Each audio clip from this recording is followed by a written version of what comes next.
አሰላሙ አሌይኩም ወረህመቱላህ ወበረካቱ ድና የተከበራችሁ ቤተሰቦች እንዴት ናቸው? ሰላም ሰላም ብያለሁ። ሰላማችሁ ብዝት ይበል። እንግዲህ ዛሬ ማዳም ሰፕራይዝ አድርገኛለች። ጀዛሻላህ ኸይራን ብያለሁ። ያ ማዳም ማለት ነው እንግዲህ ቪዲዮንም ታየው ይሆናል እና እንግዲህ እንደዚህ በሚያምር ኬክ ቆርሳልኛለች ማለት ነው። እንግዲህ ሁለት ሰፕራይዝ አድርገኛለች። አንድ ኬክ ቀርሳለች፣ ሁለተኛ ደግሞ እንግዲህ ቲኬት ችላ ነው እንግዲህ ልታሳፍረኝ ያለችው ማለት ነው። ቃላት የለኝም የእውነት። አንዳንድ ጥሩ ማዳም ሲገጥማችሁ ትደሰታላችሁ ማለት ነው። ዝም በሉ እና ውድ ሀገሬ ልጆች፣ ሀገሬ ልገባ ነው። በዱዓችሁ ሰውኝ። እናንተ ነው ደግሞ በሰላም ላገራችሁ ያብቃችሁ። በነገራችን ላይ መለየት ከባድ ነው። እውነት ስሜቱ በጣም ከባድ ነው ማለት ነው ከምላችሁ በላይ እና አላህዬዋ መንገዱንም ቀኝ ያድርግልኝ። ያስደስተውኛል እውነት። እኔ እንጃ ምን እንደምል ብቻ አላቅም ማለት ነው። የ5 አመት የነሱ ጋር ከሰራሁ ማለት ነው። እንዴ ጠፍተን ስንሰራ ፕሮሰሱ በጣም ከባድ ነው ማለት ነው። በጣም ከምላችሁም በላይ እና አልሐምዱሊላህ እንግዲህ ተሳክቶ ነገ በረራዬ ነው። አሱር ላይ ማለት ነው። ማን ነው መቅሪብ ላይ ፋን እና ዱአ አድርጉልኝ ውድ ሀገሬ ልጆች። አላህ በሰላም ለሀገሬ እንዲያበቃኝ ማለት ነው። እናንተም በተራችሁ ደግሞ ለሀገራችሁ ያብቃችሁ። የሰው ሀገር አልነው ምንም አይጠገብም። የምር እብቱን ያትሞላም ማለት ነው። አንድ ቀን እህል ውሃችሁ ባለቀ ቀን ሁሉ ነገር ይሆናል መቼም እና እንግዲህ ለኋዬም አለቀ እንግዲህ ከ9 አመት በኋላ ጉዞ ወደ ኢትዮጵያ ብለን እንግዲህ ወደ ሀገራችን እንገባ ነው። አላህዬ መንገዱንም ቀኝ አድርጎ በሰላም ከቤተሰቦች ጋር ያስገባኝ ማለት ነው። የምነዚህም ዱዓ ነው። እናንተም ዱዓ አድርጉልኝ እህቶቼ ማለት ነው። ብቻ መለየት ከባድ ነው እውነት ስሜቱን እንጃ። ተጓደኞች የተሁሉ ነገር ስለይ ይከብዳል። ኢንሻአላህ እንግዲህ ይሄ የሸበካው ነገር ነው። ሸበካው ሲስተካከልልኝ እንገናኝ ይሆናል። ለቤት አዲስ ከሆናችሁ ሰብስክራይብ እያደረጋችሁ ላይክ እያደረጋችሁ አበረታቱኝ፣ እገዙኝ። ሰዓት ፈላጊ ነኝ። ምክንያቱም እንግዲህ ታውቃላችሁ ኢትዮጵያ ስንሄድ ሸበካው ያስቸግራል ማለት ነው እና አበረታቱኝ እላችኋለሁ። ዛሬ እንግዲህ ወደ ሳሎን ሄድ ያለው እንግዲህ ይሄን እናደርጋለን፣ ጸጉራችን ተኮሳለን ምናምን። ያው ዛሬ እንግዲህ የዝግጅት ቀን ነው። ዛሬ ብቻ ነው ኢማራት ሙለው ማለት ነው። ግን ስሜቱ ላይ በጣም ከባድ ነው።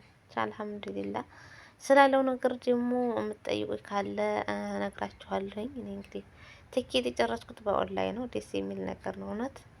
ድካም የለው ልፋት የለው። ነገር ግን የጠፋው ሩቅ ስለሆነ እዛ ይመልሱሻል ኤምባሲ ከሄድሽ። ነገር ግን በኦንላይን ጨርሽ ብለው ነበረ። አንድ የመልካም ወንድማችን ነበረ እዚሁ ቤት ሆኜ ያስጨረሰልኝ ማለት ነው። አላህ ጀዛውን ይክፈለው። እንዴ ጠፍተን ስንሰራ ስንል ፕሮሰሱ በጣም ከባድ ነው የምር ከምላችሁ በላይ ማለት ነው። ላኪን ወለካል ሐምድ ጥሩ ሰው ስታገኙ ትደስታላችሁ ማለት ነው እና በጣም ነው ያስደስተኝ ወንድሜ ማለት ነው። ምክንያቱም መውለድ ቋንቋ ነው በአሁን ሰዓት እውነት። በገዛ ብራችሁም ቢሆን የሚያጭበረብሩ ስንቶች አሉ ወላሂ። እና ቤታችሁ ሆናችሁ መጨረስ ትችላላችሁ። ኤምባሲ የሚከፈለው 690 ድርሃም ነው። ለአየር ትኬት ደግሞ በተቆራራጭ ነው 7 ኪሎ ተብሎ ስንት መሰላችሁ? 1390 ብር ባሉት። እንደዛ አድርጌ ቆርጫለሁኝ ማለት ነው። ተዘጋጅቻለሁ። ግልቢ ወላሂ ላዚም ድጭ እያለ ነው ማለት ነው ከምነግራችሁ በላይ እና በጣም ነው ያሰብኩት። እንግዲህ አላህ በሰላም ለሀገር ያብቅቶኝ ደርሻለሁ የምላችሁ ያደርገኝ ማለት ነው። በኋላ ላይ መቼ ስለሚችል ሰላም ልበላችሁ ብዬ ነው ማለት ነው። ኢንሻአላህ መንገዱንም አላህ ቀኝ ያደርግልኝ ያ ረቢ። የምር በጣም ከባድ ነው እንግዲህ አልነው ስደት አይጠገብም መቼም አይሞላም ማለት ነው። 9 ናት ዱንያ 10 ሞልታ አታውቅም። ሞት አለ ሁሉ ነገር ስላለ ከቤተሰብ ጋር ደግሞ ተነፋፍቆ ተመቅረት ቤተሰብን አይቶ ደግሞ ካልሆነ ደግሞ ዞር ማለት ነው። ግን አላህ ስደትን በቃ ብሎ ርዚቃችንን በሀገራችን ላይ ያርግልን። ይሄም እነዚህም ዱዓዬ ነው ማለት ነው። እህቶቼ ሰብስክራይብ እና ላይክ ማድረጋችሁን እንደትረሱ አበረታቱኝ፣ ሸርም አድርጉልኝ። እንግዲህ ቻናል የተዘግቶብኝ ነው። 7000 ሰብስክራይብ ነበረኝ። ታደርጉታላችሁ።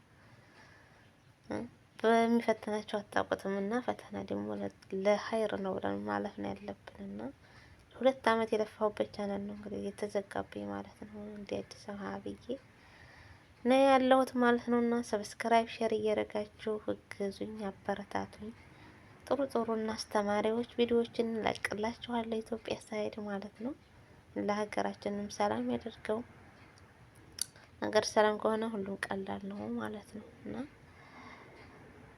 ያው ሻንጣዬን አዘገጃጅቻለሁ። አሁን ሴትዬቱ ስትመጣ ወደ ሳሎን እንሄዳለን። ያለውን ነገር ደግሞ ሳበቃቃ ወይ ተተመቼ ላሳያችሁ እችላለሁኝ። ካልተመቸኝም ደግሞ እንግዲህ ኢትዮጵያ ገብቼ የማሳያችሁ ይሆናል ማለት ነው። ያለውን ነገር መነግራችሁ ይሆናል።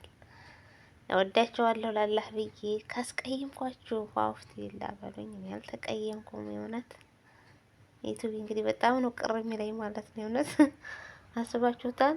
24 ሰዓት እንደማትቀመጡት ሁሉ አሁን እንደዚህ ስትለዩ ትንሽ ይከብዳል ስሜቱ ማለት ነው። እንግዲህ መቼም እኔ ያለው አይቀርም እላችኋለሁ። ውድ ሀገሬ ልጆች ባላችሁበት ሰላማችሁ ዝት ይበልልኝ። ስለያቸው በንባ ሳገኛቸው በአበባ ብዬ እንግዲህ ልሰናበታችሁ መጣሁ ማለት ነው። እና አበረታቱኝ፣ ግዛችሁን እሻለሁ። ምክንያቱም ዳግመኛ ስደት እንዳንመለስ። የምር ስደት መሯት 9 አመት ማለት ከባድ እና ያው የወጣ ሰው ያውቀዋል፣ ያልወጣ ግን አይረዳም ብዬ አስባለሁ ማለት ነው እላችኋለሁ። ቶቼ መልካም ጊዜ ተመኘሁላችሁ። አሰላሙ አለይኩም ወራህመቱላሂ ወበረካቱ። ባይ ባይ።